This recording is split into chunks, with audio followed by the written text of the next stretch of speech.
आखाती देशांमध्ये सध्या युद्धजन्य परिस्थिती निर्माण झालेली आहे। त्यामुळे एलपीजी गॅसचा मोठा तुटवडा सध्या स्थितीमध्ये निर्माण झाल्याचं पाहायला मिळते। कारण कमर्शियल गॅस सध्या बंद आहे, त्याचप्रमाणे सध्या जो घरगुती गॅस आहे त्याला सुद्धा सध्या वेटिंगवर राहावं लागतंय। दरम्यान सध्या स्थितीमध्ये रमजान महिना सुरू आहे आणि या रमजान महिन्यामध्ये सध्या जे मुस्लिम बांधव आहेत ते सध्या मोठा उपवास ठेवताना आपल्याला पाहायला मिळत आहेत। मात्र सध्या या उपवासाच्या दिवसामध्ये सध्या जो घरगुती गॅस आहे तो मिळत नाही आणि त्यामुळे सध्या अशा पद्धतीनं सध्या ज्या मुस्लिम कुटुंबीय आहेत ते अशा पद्धतीने चुलीचा सहारा घेताना खरं तर पाहायला मिळत आहेत।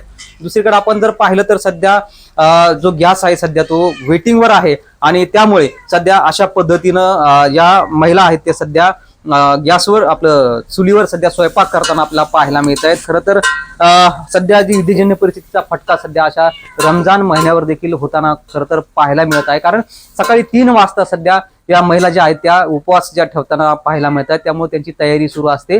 आपल्यासोबत या महिला आहेत त्यांच्याशी बोलूयात। ताई, काय सांगणार, सध्या तुम्ही हा स्वयंपाक चुलीवर करतायत, नेमकं काय कारण आहे याचं?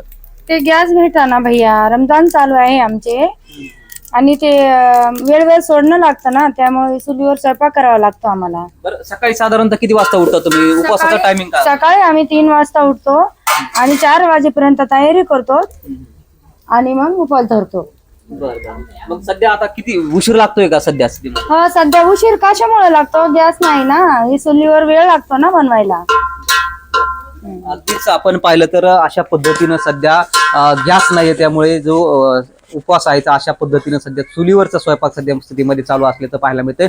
दुसरीकडे जर आपण पाहिलं तर सध्या हा उपवास जो आहे तो सध्या सोडवण्याची तयारी चालू आहे। एकीकडे आपण पाहू शकता की सध्या रोजा जो आहे तो सोडताना काही नागरिक या ठिकाणी आपल्याला काही पाहायला मिळत आहेत। आपण थेट त्यांच्याशी देखील बोलण्याचा प्रयत्न करूयात। तर काय सांगणार, सध्या इफ्तार सुरू आहे, सध्या स्थितीमध्ये काय परिस्थिती आहे? कारण गॅसचा तुटवडा निर्माण झालेला आहे, तुमच्या घरी सध्या चूल पेटवल्याचं पाहायला मिळतंय, काय सांगाल?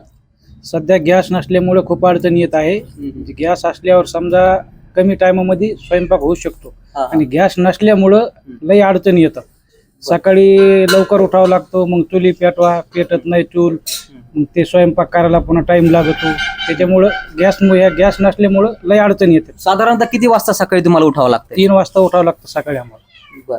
बरं, आता हे गॅस मिळाला नाही त्याचं काही नुकसान होतंय का सध्या स्थितीमध्ये? या काळामध्ये सध्या भरपूर नुकसान होतं ना। आता गॅस असल्यावर समजा आपल्याला कमी टायमिंग मध्ये आपण स्वयंपाक बनवू शकतो, ते करू शकतो। आणि गॅस असला का मग झटपट गॅसवर लगेच गॅस पेटीला का लगेच आपला स्वयंपाक होऊ शकतो। सध्या आपण पाहिलं तर सध्या इफ्तार आहे आणि या ठिकाणी सोडवताना काही या ठिकाणी नागरिक आहेत, कुटुंब आहे। आपण काही आणखीन काही नागरिक आहेत त्यांच्याशी बोलण्याचा प्रयत्न करूयात। दादा, ताई, काय सांगशील, सध्या उपवास सोडवण्याचा टायमिंग झालेला आहे, कशा पद्धतीने उपवास सोडवला जातोय आणि साधारणतः किती वाजता उपवास पकडतो तुम्ही?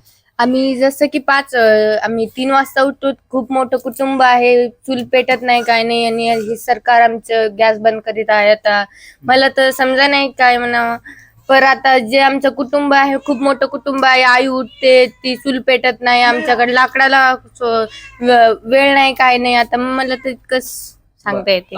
अगदीच आपण पाहिलं तर खरं तर खूप उशिरा म्हणजे सकाळी 3 वाजता उठून हे कुटुंबीय जी तयारी आहे उपवास ठेवण्याची तयारी करत असतं। मात्र सध्या स्थितीमध्ये गॅस नाहीये, त्यामुळे सध्या चूल पेटवण्याची वेळ सध्या स्थितीमध्ये या कुटुंबियांवर आल्याचं आपल्याला पाहायला मिळत आहे। अजय गाढे, LS मराठी, जालना।